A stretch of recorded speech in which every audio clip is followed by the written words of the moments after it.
Now, we're going to jump right into it as soon as I organize things. Okay.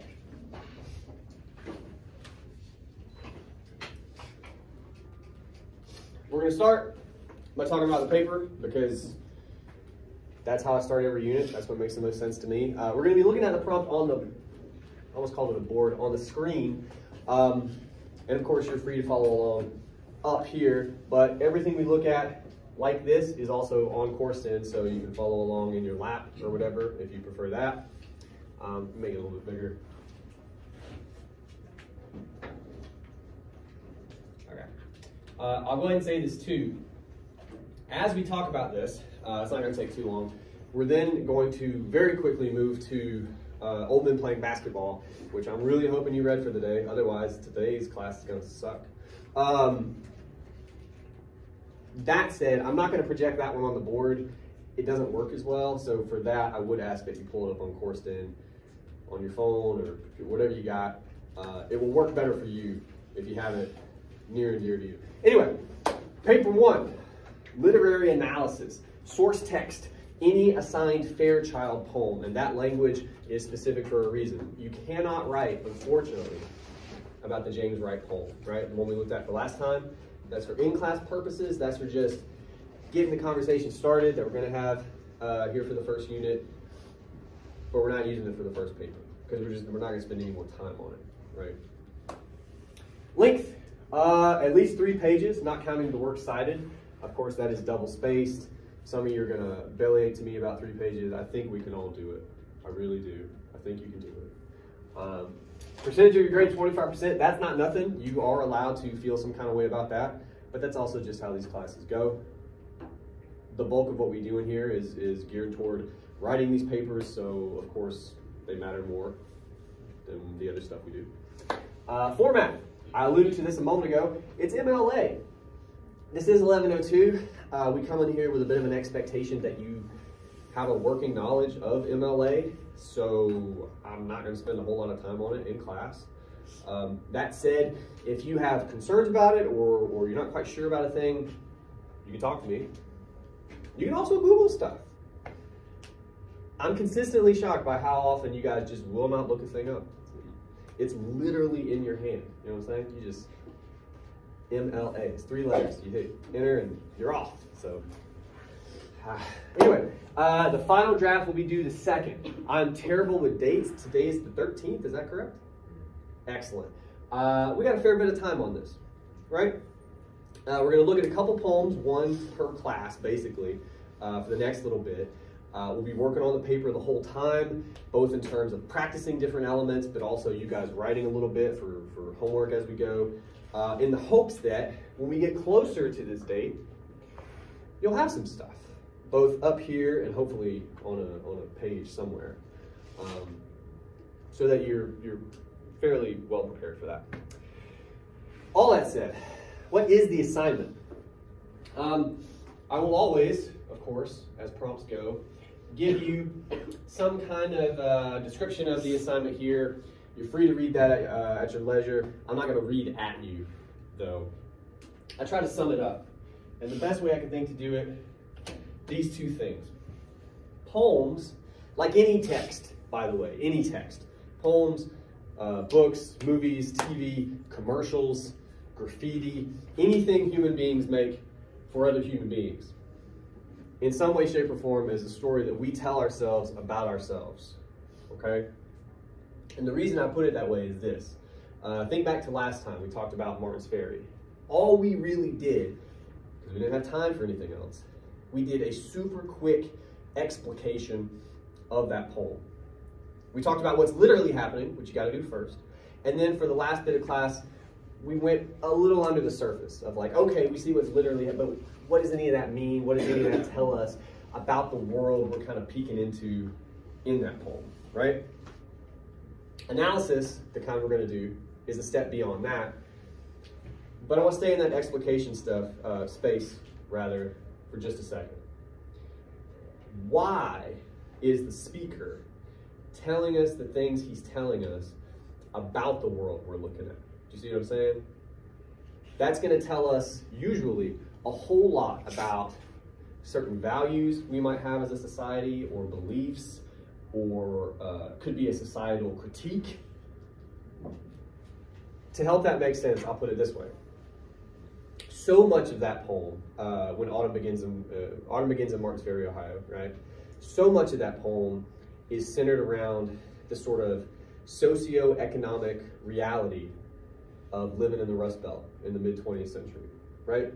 Like, that's what that poem is legit about. You would have to get way more detailed in a paper than that single sentence. But that's what that particular story is about. And when it came to performing analysis, you would then think about, well, what are we learning about these people? What are we learning about maybe what they believe, or what are we learning about what we believe about them? You see what I'm saying? That's where your analysis of that poem would start. Everything we look at this semester is going to work that way, okay? At this stage, any questions whatsoever? Cool. All right. Well, if you would, hey, somebody in the back, will you get the light, I believe, closest to the door? I think that's the one we want. Sweet. That'll work for me. All right. If you would, if you haven't already, go ahead and pull up Old Men Playing Basketball on Corsten. Or, it's crazy famous. You can just pull it up on Google. It's kind of everywhere. But pull it up for me. Old Men Playing Basketball.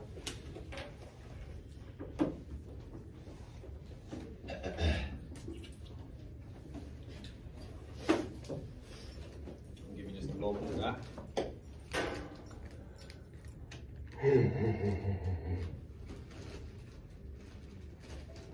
I slept in today. I got up at 6:30. I know.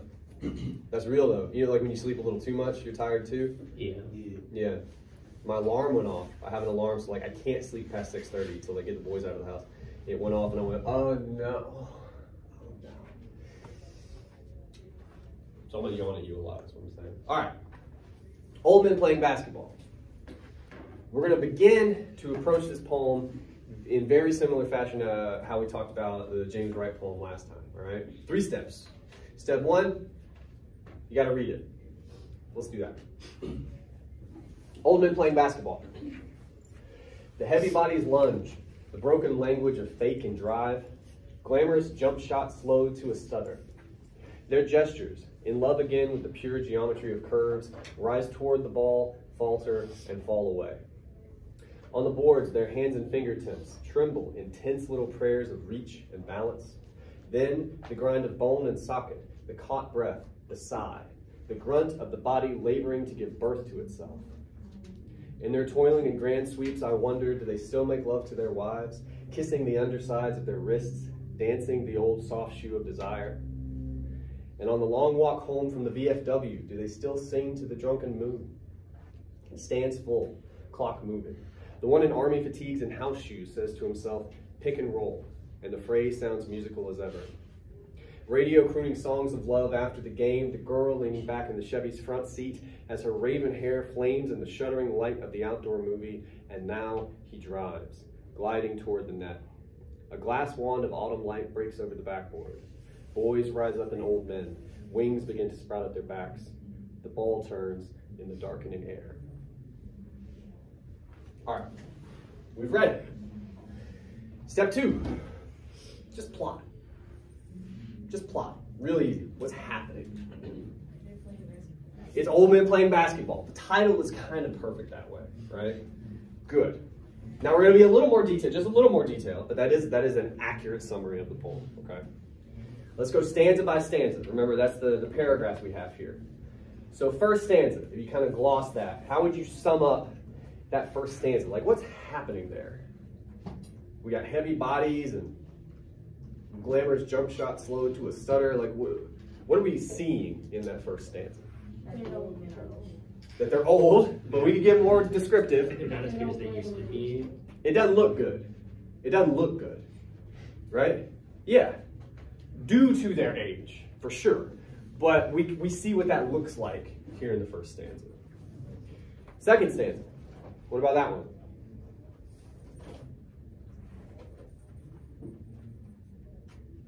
What's going on there?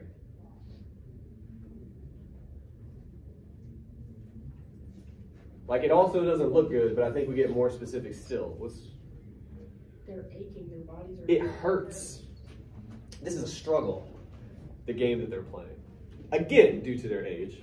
But it doesn't look good, and it doesn't feel good either for the guys on the court. Okay. Third stanza. Is it more of the same? Yeah. Mostly, yeah, okay. Fourth stanza. What's going on there? We got wives now and dancing and long walks home. What's a VFW anyway? Anybody look that up? Veteran of Foreign Wars. Veterans of Foreign Wars. What is that? It's like a benefit program for people who fought in like places that like Isn't it Vietnam, like- Korea, stuff like that. World Wars. Okay. Yeah. We have a more current one whose name just escaped me. Oh God. They're not VFWs anymore. They're well, yeah, actually, yeah, modernly, but there's one between. Anyway, yeah, these are World War veterans. These guys. Okay. Anything else we glean from that fourth stanza? Any other important information we need in our summary here? Their wives. Something about their wives. Something about dancing. Fourth stanza usually is when students go, I'm kind of not sure. And that's okay. But that should tell us that that's probably worth further investigation. Okay? Okay. Fifth stanza. It begins to the drunken moon because it's ending that thought from the fourth stanza. What's going on here in the fifth stanza?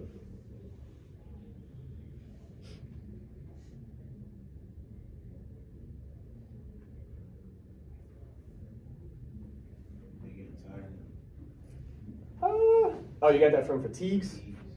Army fatigues. That's Uniform. sort of like army leisure wear. Like, it's not a uniform per se, but it's like something you could go out and about. Like, if you ever see a dude in a gas station who's like in camo, but it looks official, do you know what I mean? You know the difference? That's probably army fatigues. That's what that is. But fair point. What's going on in this stanza? Stands full, clock moving, army fatigues, calls a pick and roll. Where are we at in the fifth stanza? Yeah, we're back at the game, right? He's calling a play. If you don't know what a pick and roll is, that's a pretty fundamental play that you could run. Okay. Penultimate stanza, very fancy word for second to last. What the hell's happening here? We got a radio now, there's a girl, there's a Chevy. Is this like back when they were younger playing basketball? Well, it's certainly back when they were younger. So are they just reminiscing? On what? Like, what is happening? Do you guys? Times before war, probably. Well, the times before, damn near anything, right? They're like getting out, like they're walking through the lobby, and you can hear the song, and you go to the car. Yeah. I think you're half right. But okay. There's at the very least, if nothing else, we take away from this penultimate stanza, they are not in that current time, in that current space, that we've moved somehow. Okay. Last stanza. What's that about? Got a glass wand of autumn light over the backboard. Boys and old men. The ball's turning. We're just back at the game, I guess. Kind of exit somehow. Okay. That's good enough. Okay. What I very quickly want to do before we get into analysis, I want to make sure we understand one more thing, because it tricks people sometimes, okay? Think back to, again, last time we talked about Martins Ferry. He starts in the Shreve High Football Stadium, I think we caught last time, right? I think, and then from there, you're in his head. Once you're in somebody's head, you can go anywhere. I mean, think about how crazy your own thoughts are sometimes. They take us anywhere. We got a similar thing happening here, okay? First two stanzas, that's clearly at the game. That's the old men. They're having a hard time. It doesn't look good. That's obvious. Third stanza, pretty much the same, okay? But here in a couple places now, like as soon as the speaker says, I wonder, that's just like I think. As soon as he does that, he's telling you as a reader, you're going to go in my head for a second. This isn't on the court, right? This is something I'm doing. So that next stanza there about wives and dancing, that's in the speaker's head. Then after that, we go to stands full, clock moving. Now we're back at the game again, okay? Then we go to a radio and a Chevy and a girl. Clearly that's not at the game. The jury could still be out for a moment if you like on when, where that is, how we get there. But it's not the game, right? So that's important. And then the very last stanza, we're back at the game again. So we move a couple times in here. We just need to be cognizant of that because he's real quick about it. All right. What I'm going to do now, and this will not be the most fun thing we do all semester, but that's okay. I'm going to give you a couple minutes, like 2 minutes. Look over this poem to the best of your ability. Is there anything at all that stands out to you as potentially significant? Linguistically, line breaks, anything at all? Take a minute. We're going to talk about it.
What did you guys come up with? We're just kicking stuff around for right now. I just want to see, I'm kind of trying to gauge where you guys are at. Things like that. Do you guys notice anything? Anything at all? Yeah. It says in the 7th stanza, Okay. the girl leaning back in the Chevy's front seat. Yeah. And so then I looked at the poem because it establishes that there is a girl previously and we should know who the girl is, I thought. That's the first time she's mentioned. The only other females mentioned also were their wives. That's true. Which makes me think there might be some connection there. Well, yes. Let's parse that for just a second. Like right now, I'm going to write on the board here in a minute, but right now we're pre that, okay? This is just, you have noticed an interesting phenomenon, okay? And we're in this sort of germinal stage of, right? A wife, generally speaking, is very different from a girl, right? I say this to all of you, I imagine, who don't have wives and husbands, you know. But even you like, there's a different weight, right? You call somebody a girl. We don't even call, if we called her a woman, then like, you know, all of, but, and the reason I say that, because you have noticed an important detail. There's a profound difference between those two things, right? And that's interesting. That's worth filing away. Again, if you were taking notes as you're reading at home, right, which you should be at least attempting, you notice that, and you're like, I don't quite know what that means right now, but that's weird. Their wives signifies what? Like, what do you, when someone calls somebody else a wife, you know, like, what are the connotations we have for that word? What are the expectations we have for that word? Been together for a long time. Yeah. Yeah, and hell, I mean, my wife, we got kids, we got a mortgage, you know, the basement floods sometime, we got like life shit, you know, like capital L life shit. A girl, how's that different? You haven't been through as much stuff together. Didn't do anything comparatively, you know? What, like she didn't call you the other day? Like that's your biggest, that's it, right? it's nothing close in terms of, like, I'm not trying to do, but in terms of Grand scheme of things. responsibility, like those big ugly words that you guys are trying to hold like off, you know, like that stuff. Life comes with all of that. That's interesting. So that would suggest, at the very least, in the, you said 7th? Yeah. Okay, the penultimate stanza, 7th stanza,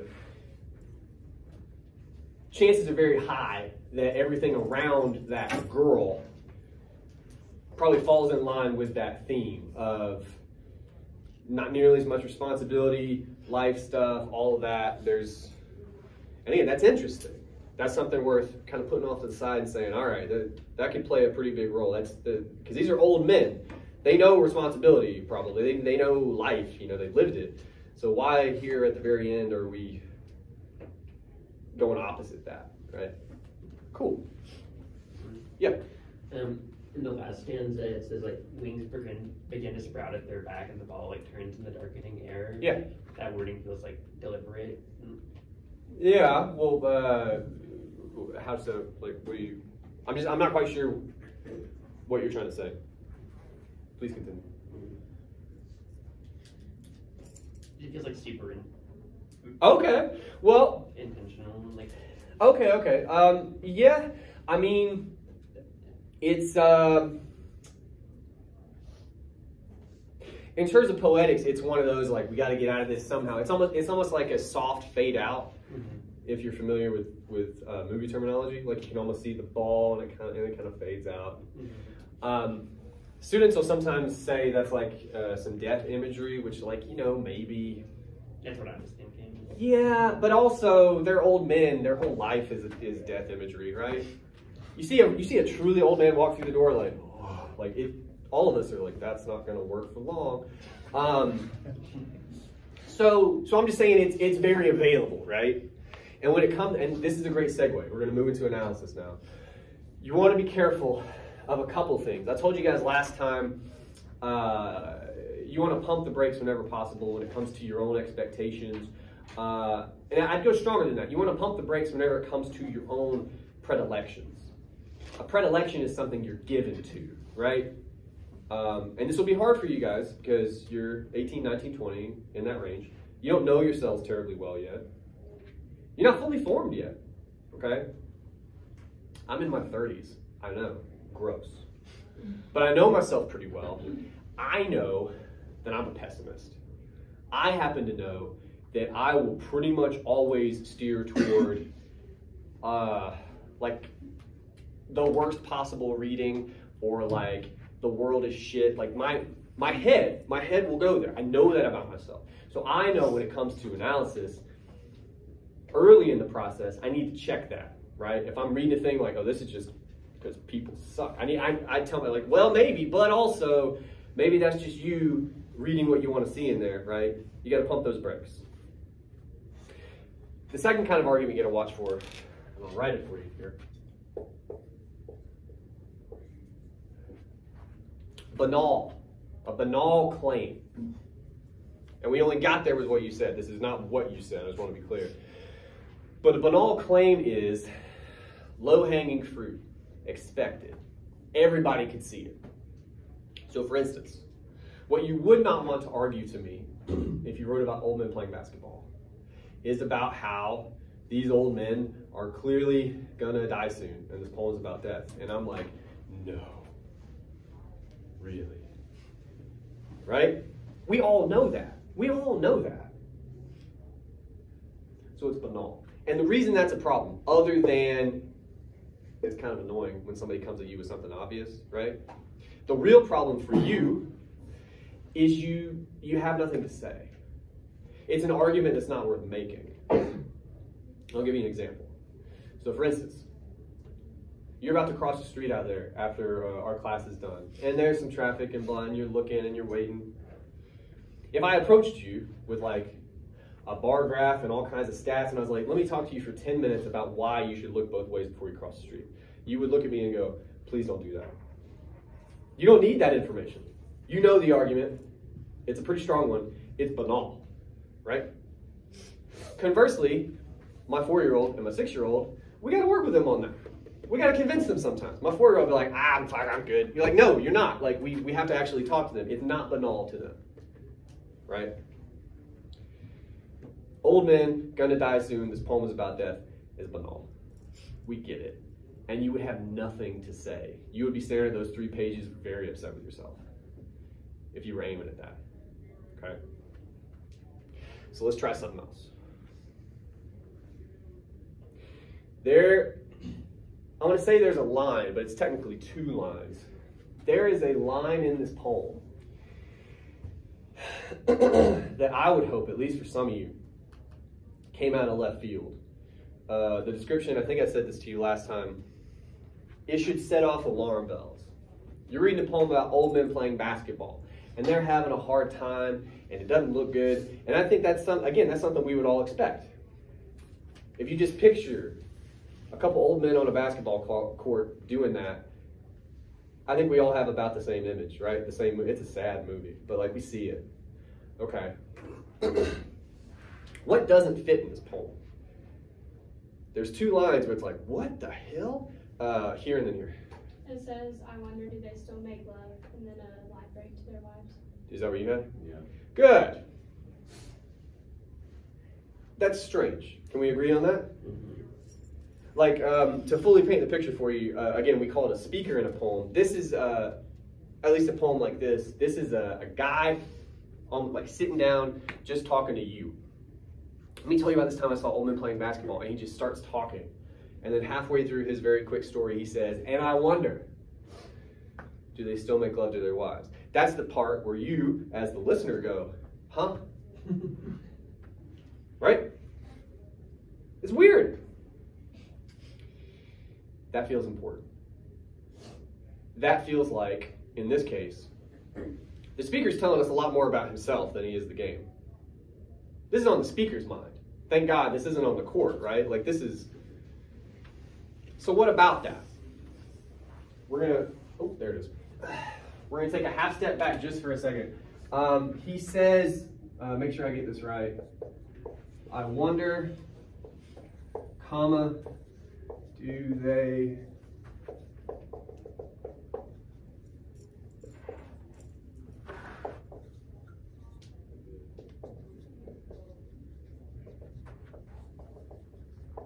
That's the quotation, right? That's right? I'm not looking at it. All right, sweet. What do we need for this quotation if we were going to use it in a paper? What do we got to do to it? Cite. We need a citation. That would come inside parentheses. What do we need for that citation? Stanza and line number. What's a havasa? So you need a stanza and the line number. You do not need the stanza. Or speaker or author. You need the author's last name. Good. Fairchild. And you do need a line number, and I did not count. So what do we got? There's 4 per stanza, 8, 12? 12. And 13. Okay. Cool. There's our parenthetical, author, lines, period. What else do we need? Quotation marks. You'd be surprised, man. You know, we got cool. I'm gonna erase this, by the way. The other things we need that you may not be aware of, because this is a poem, line breaks. If you have line breaks and they're somewhere in your quotation, as we have here, you want to denote that with a slash. So it'd be love, space, slash, space, to their wives. The reason you do that, it doesn't always matter, which is my way of saying you might not always talk about it in your analysis, but you can. And we're going to talk about how you can use it right now, okay? Before we can do that, though, what else do we need for this quotation if it's going in a paper? We need one more thing that's pretty important. How do you set up a quotation in a paper? You bright, beautiful 1102 students. I forgot what those. Did that man just whisper comma? I said something. Wait, do you need it? Don't you need a comma after the? No. Wait, no. Actually, no. I have a question about Okay. ellipses. So, like, so do you Because afterwards there's a comma in the poem, and then there's like 3 more words after it. Yeah. In the line. Do Yeah. you need an ellipses? No, and I'm so sick of somebody teaching you that crap. No, Okay. you don't. The only time you ever need an ellipsis, that if it's not in the quotation, if we, for some reason, and I would not recommend this in this quotation, if we took that language out, you would have to denote that you did that with brackets and an ellipsis. But whatever fool is out there telling you guys, well, if you don't complete the sentence, you got to have ellipsis, that you don't. You don't. Some poor, simple person taught you that, and I wish I could find them. I'm sick of it. It irks me. It really does. Anyway, no. But I appreciate the question. All right. To their wives. We need context for the quotation. Right? Because look, to be fair, that's not something you hear every day anyway, but especially in this context. We said already, it's a little bit odd. Why? How do we arrive at this quotation in this poem? What are we talking about when we say this? Basketball. Old men playing basketball. So something to the effect of, as he describes, right?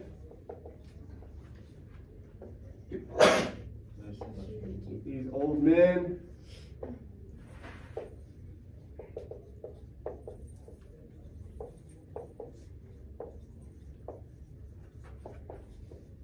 their struggles on the court.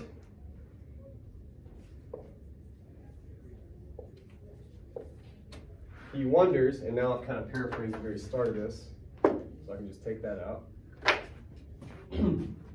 As he, meaning the speaker, describes these old men, their struggles on the court, because that's what those first 2.5 stanzas are about, right? He wonders, do they still make love to their wives? That's our context. And it's important context, again, because that's what makes this so wild. There are some scenarios where that would be a fair question. This is not one of them, seemingly. Okay, so that's our quotation. We got context, we got all the marks and the line break marks, and we got our citation. Now we can actually try to analyze it a little bit.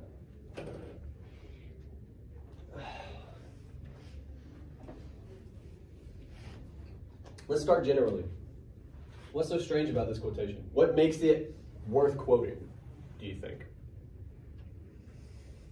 Talk to me like I'm dumb.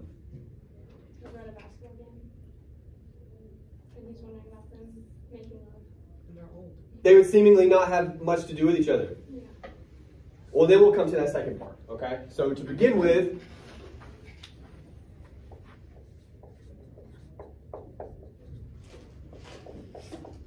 off topic, right? And that feels important.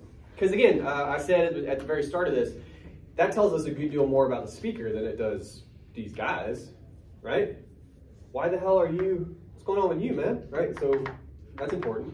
I think, and masks make it hard. I think you said because they're old? Yeah. What's that got to do with anything? Because old men ain't bumping and grinding with their wives no more. Like, what you like? Well, let's have a very uncomfortable conversation for a second. Do you know that?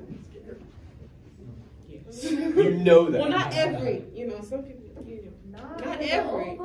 Old folks home, they be bumping it. I have seen weird Right. stories, and it. You ain't, yeah, Some of them, right. yeah. Let's not go real far down that rabbit hole. But I think part of what we're addressing here, I think that's kind of where this question comes from for the speaker, right? He sees him struggling on the court physically, mightily, and he goes, well, might that apply to other arenas? I think that's his thought process. They can't really dribble, they can't do all, and it's like, well, then how are they going to do the other, right? I think that's what's going on. So that tells us now, more specifically, what the speaker is focused on. And maybe it's not quite as off topic as we thought.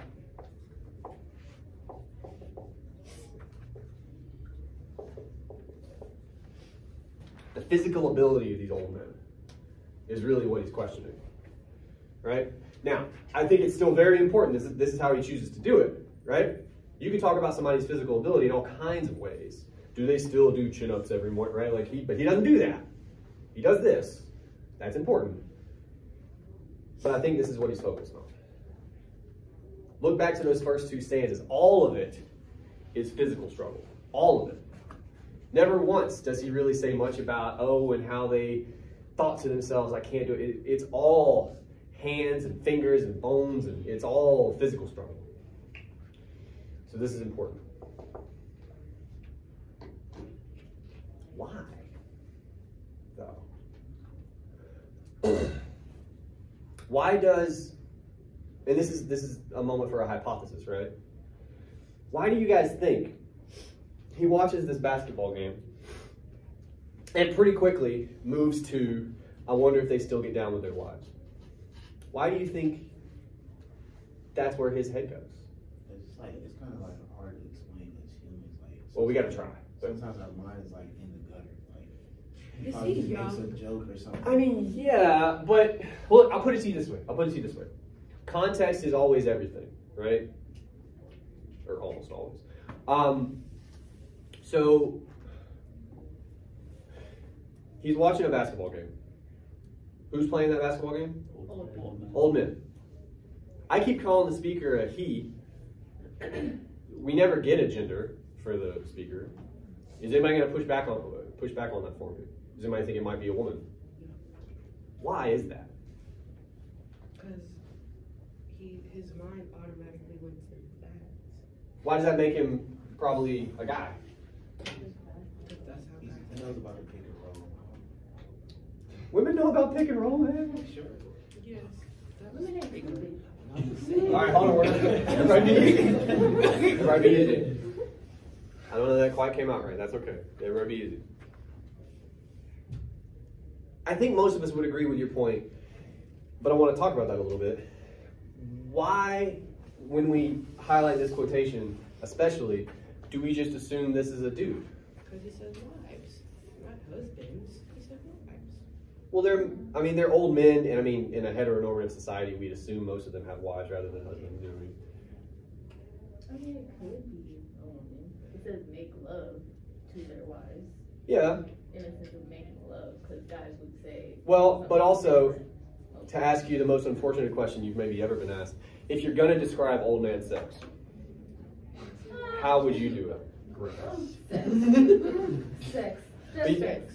Not make, you wouldn't make No, love, you wouldn't even dress it I up? would just say sex because it's old men. I'm not going to think too deep into old men having sex. Yeah. I mean, So we're making about love to. is added to Make, like the word, okay, like the word choice, make love is like sexy. They're Yeah, old. it's- But kind of old school is kind of what I'm Yeah. saying too, right? That's what older people, like when I envision the speaker, it feels like probably a dude who's not as old as these old men, But older. 40s, something like that, you know, maybe he plays golf, you know, like it's one of those, it's, right? They talk like that.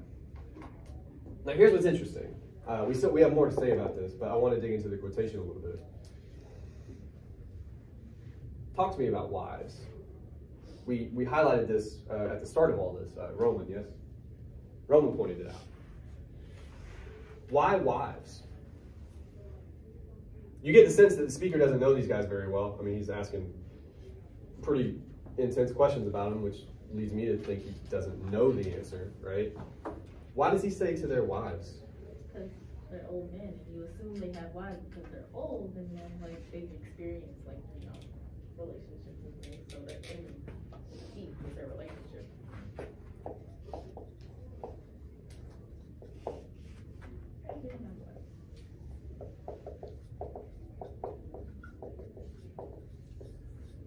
Like that? Okay. Well, we need to elaborate a bit. Why? We get the first part. That's easy, okay. But this part, I think most of us would also make that assumption, right? So that's interesting. Why is that, though? Keep stepping on something. Because like older people like when you get older, like you get more mature and want to settle down with somebody. There's this question of settling down. Okay, yeah. I feel like it's also like with you staying old school, it's kind of like the expectation to like get married and settle down. Yeah. Well, understand real quick. I feel like I saw a couple, but real quick. These are expectations that I think we all agree with, right? That indicates to me this is one of those narratives that we have, right? This is a societal expectation. This is something like on an individual level. You may agree, disagree, whatever, but like understand you by yourself don't make up a society. As a society, I still think we kind of go, yeah, he's probably got a wife, you know, because that's what you do. That's just what you do. It's a given. Which is weird that we all just agree on that, right? But we do. Okay. So let's get a little more of that down, especially this idea of, I think 2 or 3 you actually said settling down, right? What does that mean, though? To settle down. You, who have not settled down, probably, but you got an idea of it, right? What does it look like? House, career, kids. My life. Yeah. Get a house, pay a mortgage. I don't even drink anymore. Flooded in the basement, all that good stuff. The hardest shit I drink is tea. Yeah. You know what? Hey, it hasn't happened to you yet. You're young. You bounce back the next day. You start looking at 30, you don't bounce back. I'm letting you know. I'm letting you know. You wake up the next day, you go, why am I still doing this? It hurts. It hurts. I'm just letting you know. Anyway, where were we? Yeah, so we're talking about like the way you guys picture it, the way you guys describe it, it's giving something up, right? And a lot of things, you're giving a lot of things up, but like what are all of those things collectively? What are you sort of putting on a shelf and walking away from when you settle down? Freedom. Hey, I don't mind it. I love my kids, I love my wife, I'm cool with it. Adventure, not necessarily. Well, I think it could be both.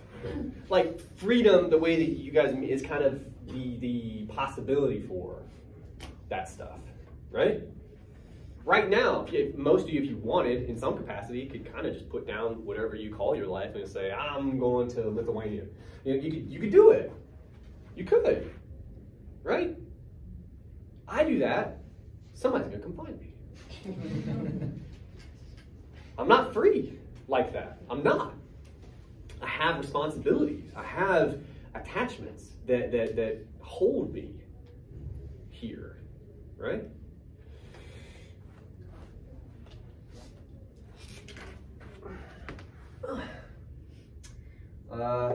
So like a lack of freedom. We're gonna go with capital R, responsibility. And again, this is in the speaker's head. He says, I wonder. So these are just the expectations he has for these guys. And we all just agree. We're all like, yeah, he's probably right.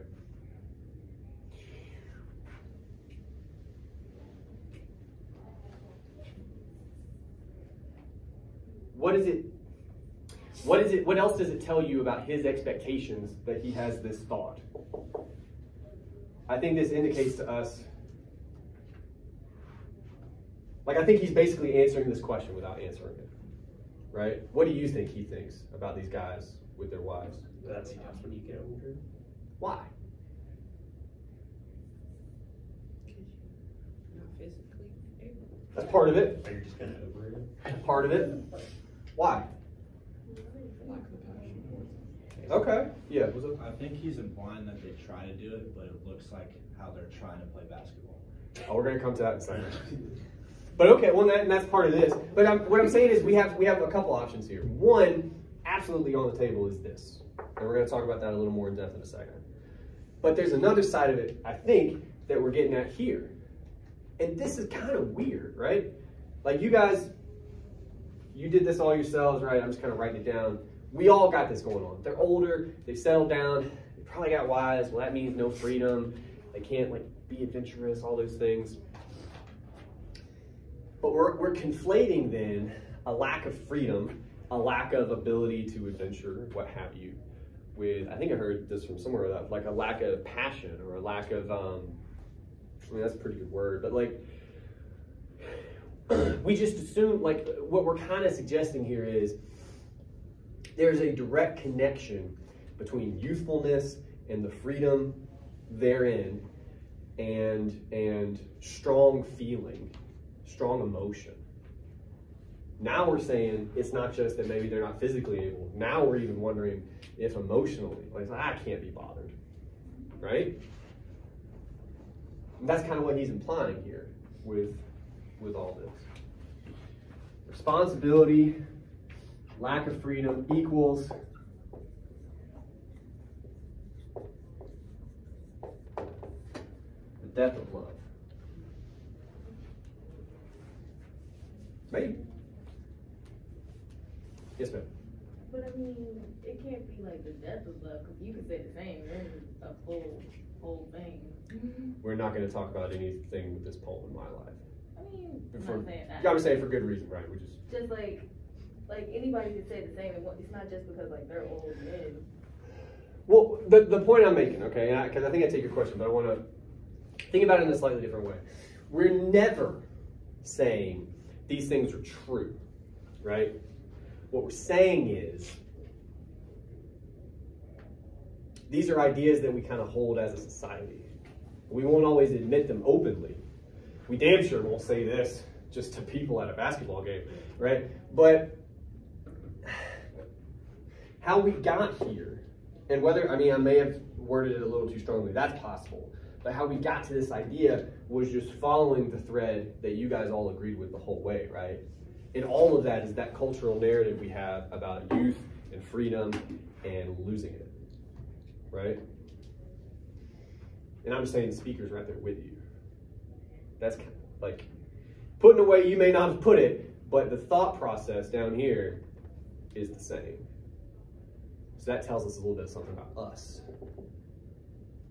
There's one more thing. Yes? So is the whole thing, like, because they still play basketball, they still have some aspect of freedom? Or they're trying to. More on that in a second. There's one more thing we gotta do with this quotation. There's a line break. We haven't talked much, if at all, about line breaks yet. This is an important one. They are not all super important, but this one is, okay? The way line breaks work, and if you look at the poem for me, you see it on the page. I wonder, do they still make love, line break, and even then a stanza break to their wives? The way line breaks work, you pause for like not even maybe half a second, but you do, even in your head. You got to travel to that next line, okay? So just for a second, you kind of linger on, I wonder, do they still make love to their wives, right? What might that tell us about the speaker's question and what he's worried about, what he's focused on? There's an argument to be made here.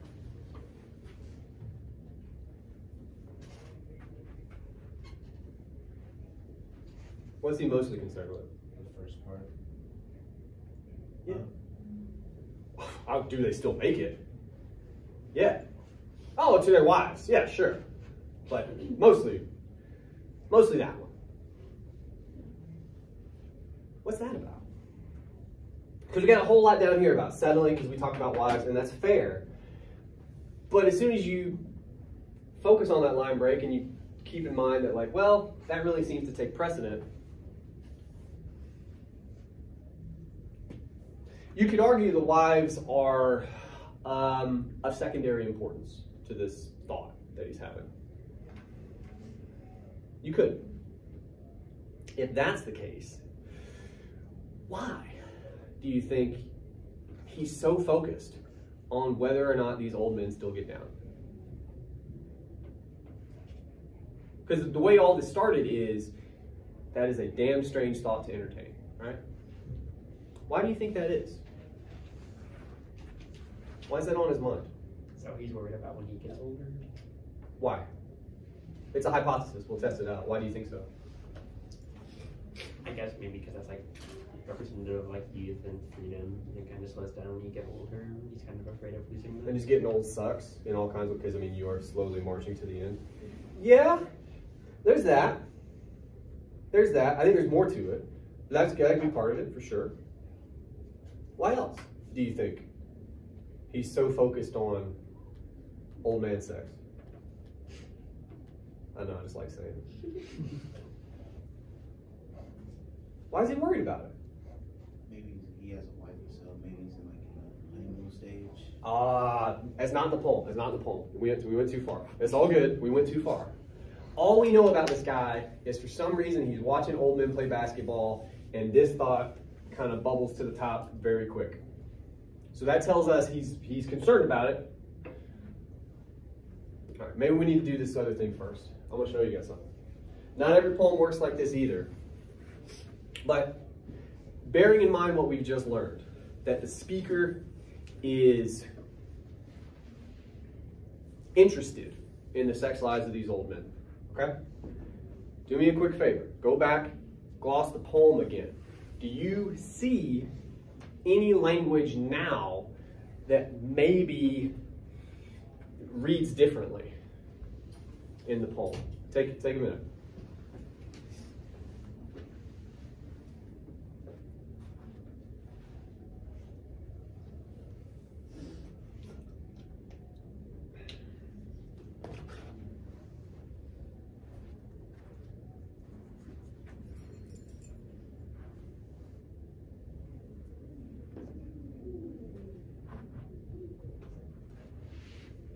You start us off. Go for it. Are they more in love with basketball than their wives? You tried too hard. Oh, It's okay. You'll see. Somebody will see this. okay. It's all good. As soon as one person sees it, you're all going to be upset. It's okay. Any of this language strike you as odd now? The pure geometry of curves is kind of weird. Why? It could be used to describe a woman. He has maybe certain language that can be used to describe a woman.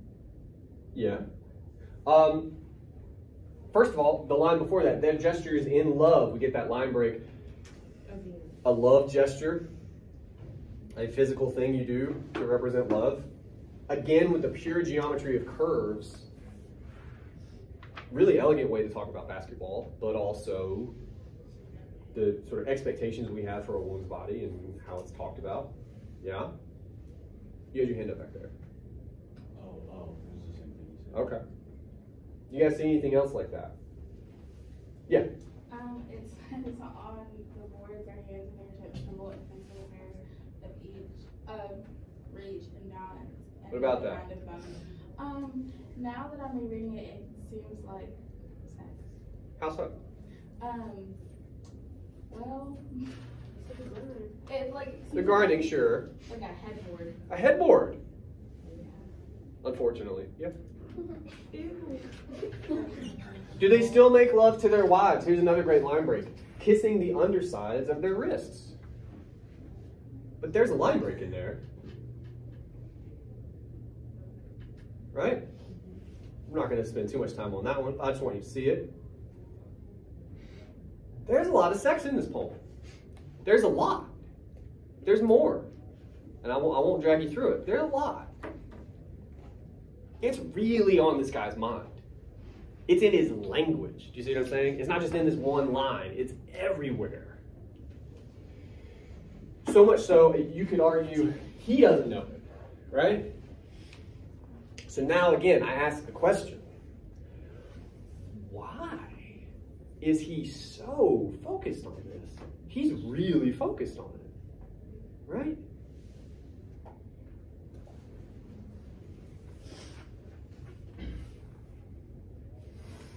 Why do you guys think he's so concerned with sex, this guy?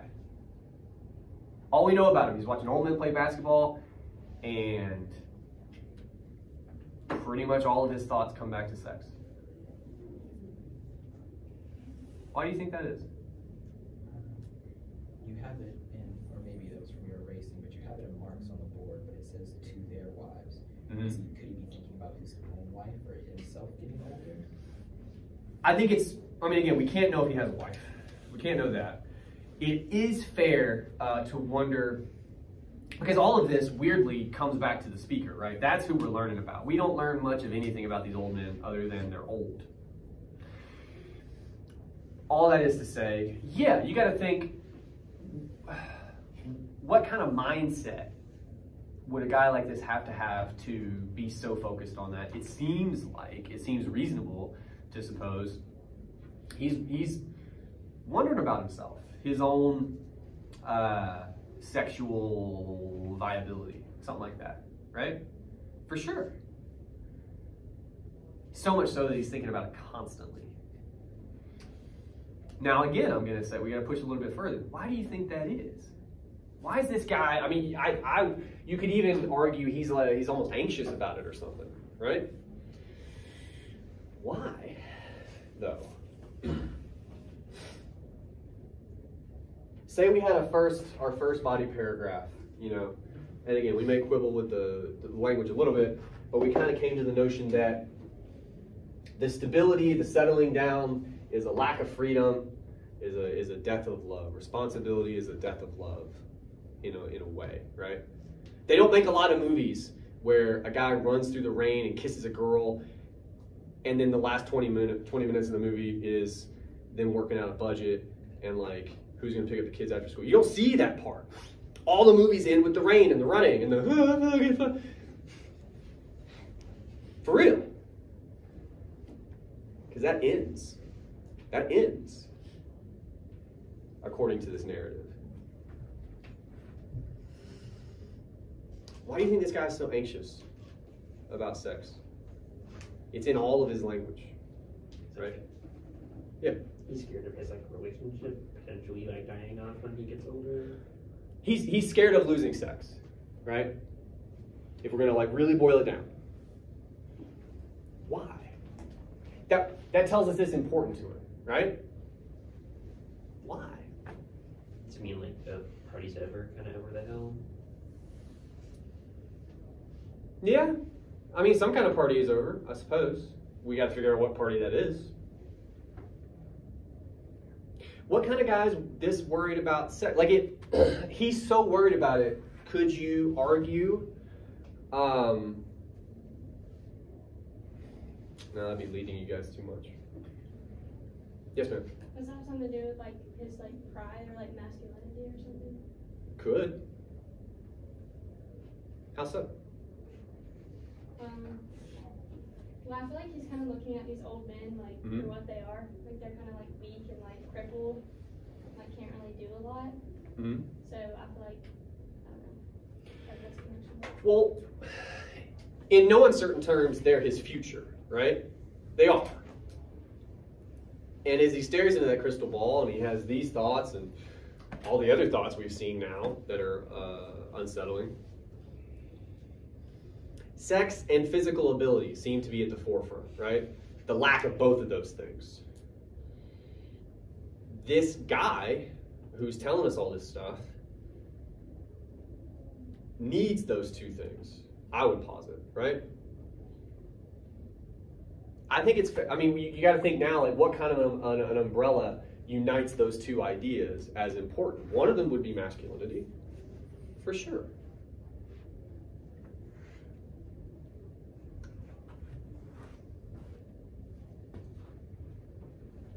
Let's talk about a couple more lines. We're going to come back to this, but I just wanted that out in the air. So the fifth stanza. We go into the speaker's head, then we come back out. We're back at the game, right? Stands full, clock moving.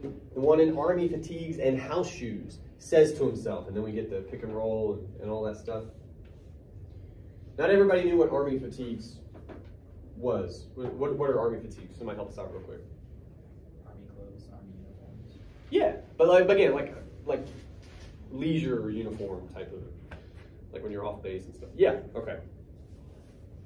If you see a person in army fatigues, talk about connotations real quick. They just walk into the room. What do you already assume about that person? We have some assumptions, I think. Discipline. Yeah? Probably seen some shit. Possibly. What else? person in Army fatigues walks in? What do you just already? Probably that they're strong or something. They're physically able. Yeah. That seems pretty interesting in this poll. Okay. So they have physical ability, they're disciplined, they have some sort of mental ability that kind of is commensurate with those two qualities, right? Commensurate, SAT word of the day, if you want, I don't know. It just means it agrees. Well, that's a line break, right? The one in Army fatigues, you have that image in your head, that sort of a person. And house shoes. What are house shoes? Slippers. Slippers. What are the connotations if a person walked in the room right now with slippers? Relax. Comfy. Right? They're called house shoes. They're for the house. They're definitely not for a basketball court. How do those jive with the Army fatigues? How does it change your image, your expectations of the guy in Army fatigues? Because the way the speaker tells us, the one in Army fatigues, he sees that first. Almost tells us he's still thinking about some of that stuff, right? And then it's almost like the camera pans down and he goes, and house shoes. He sees those. I think that registers differently. Yeah. Like once he was physically able, but now he's fine. Maybe. That'd be one possibility, for sure. Is your hand up? Okay, Tom. A slight twist on that might be he's trying to hang on to this sort of time when he was, right? Like when he was glory days. Yeah, like the shoes are more him now. And the rest, I mean, it's a VFW. They are vets, but that was years ago. That whole moment in their life, right? The freedom was years ago. And that's kind of what the fatigues are in a way. But the house shoes is present day. That's, yeah.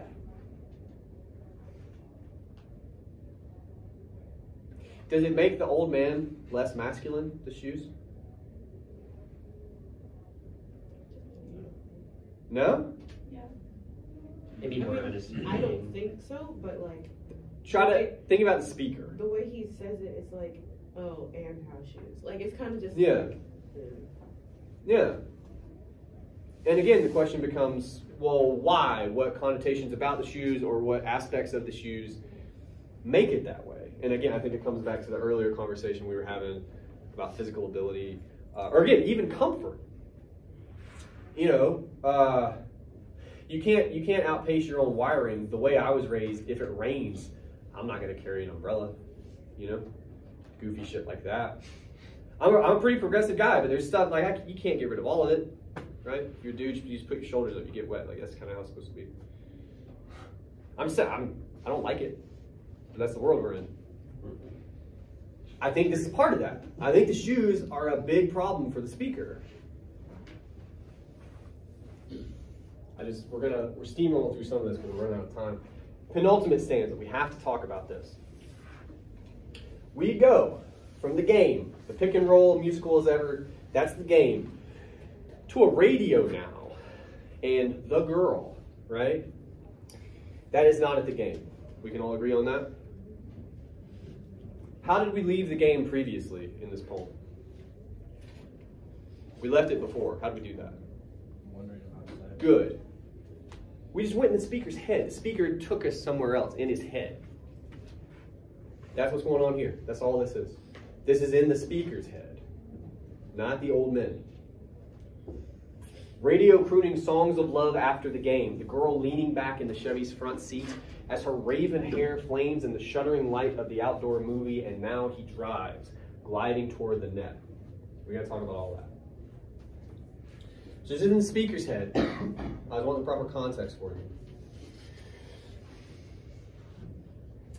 Returning to our earlier conversation for just a moment.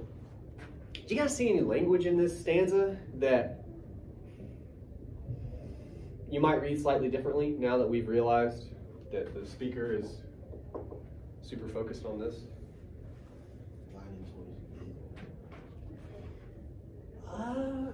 Well, that's in the next stanza, right? But I mean, we're going to talk about that at the end. We got some work to do before we can get there, but yes and no, sort of, to what I think you're saying.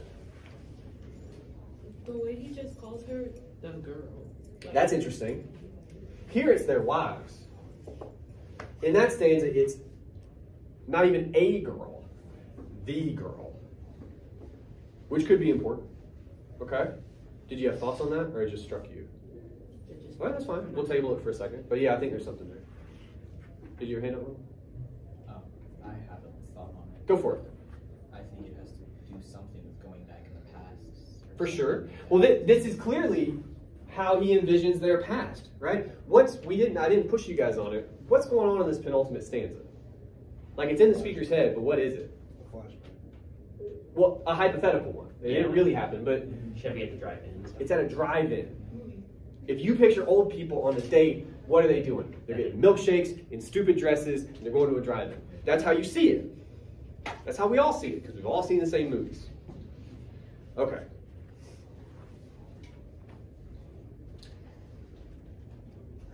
So she's a girl. She's leaning back into Chevy's front seat as her raven hair flames in the shuddering light of the outdoor movie. Shuddering light, by the way, if you've ever walked back into a theater, like maybe from the bathroom or something, it looks crazy when you look at the audience. That's what he's describing, is that light. Okay? However, line breaks as her raven hair flames in the shuddering. What's he suggesting with that line break, could you argue? He always suggests. Huh? What he always suggests. What he always suggests. Very, very carefully put. Yeah. Yeah. They are not watching this movie. You don't watch a movie from a leaned back position. Okay? In the shuddering light of the outdoor movie, and now he drives. Where are they going? No. Good. They're parked. Look, no one has to say it out loud, but this is important. I have a reason other than just making you squirt. We all understand what that means? Yeah. Thank you. Okay. And now he drives. Now we can come back to what you noticed, gliding toward the net. Well, that's back at the game. That's basketball all of a sudden. When you're gliding toward the net, what are you about to do? You're about to... These are old men. No one's come up with a tomahawk. They're about to score. They're about to score.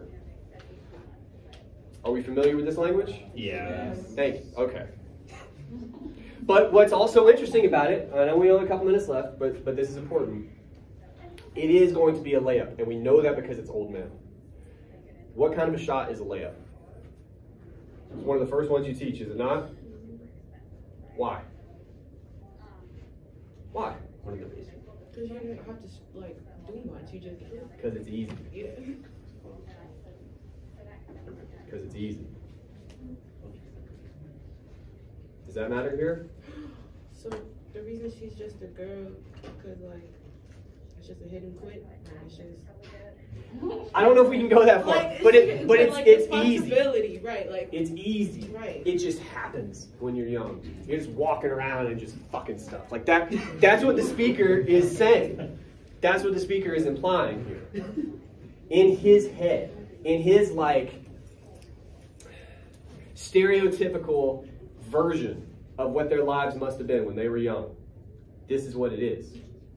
This is what it is for the speaker to be a young man. Not an old man, a young man. Is that. It was easy back then. You were free. Sum all that up. Sex is very important to this speaker.